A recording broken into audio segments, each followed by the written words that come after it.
Mercredi 25 janvier, l'histoire d'Annette Selmen est diffusée sur France 2, à 21h10. Téléfilm inspiré de l'histoire vraie d'une jeune femme juive tuée pour être tombée amoureuse d'un non-juif. Pendant le tournage, Julie Gaillet a beaucoup pensé à son grand-père. Elle a expliqué pourquoi dans une interview accordée à Vanity Fair. Elle a accepté le rôle sans hésitation. Mercredi 25 janvier, France 2 diffuse l'histoire d'Annette Selmen, Il voulait lui interdire d'aimer, avec Julie Gaillet. Téléfilm inspiré de l'histoire vraie d'une jeune femme juive tuée en 1942, en pleine guerre mondiale. À Paris, pour suivre des études aux Beaux-Arts, elle est tombée amoureuse de Jean Josion. Mais il n'était pas juif. Ni la famille d'Annette, ni la famille de Jean n'étaient d'accord pour cette union.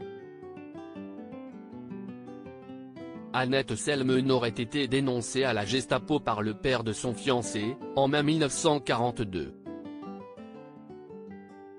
Elle a été envoyée au camp de Tourelle, en juin, puis déportée au camp de concentration d'Auschwitz.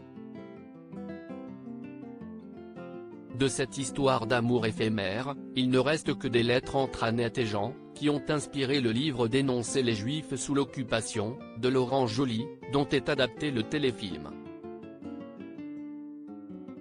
Il ne s'était jamais considéré comme un héros dans l'histoire d'Annette. Julie Gaillet incarne Christiane Josion, la mère de Jean.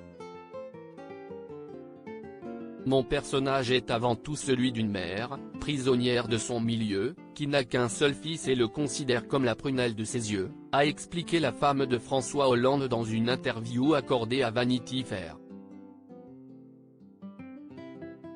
Elle a précisé que pendant le tournage, elle avait beaucoup pensé à son grand-père. Alain Gaillet était un compagnon de la Libération. Il avait compris la folie d'Hitler et du nazisme, et ne s'était jamais considéré comme un héros, a-t-elle confié. Et c'est ce qui lui a plu dans le scénario de l'histoire d'Annette Selmen, ce n'est pas un film historique avec des héros. Sa force est de se concentrer sur la petite histoire. La vie de tous les jours pendant la guerre a assez peu été représentée dans les fictions. Elle est fière d'y avoir contribué.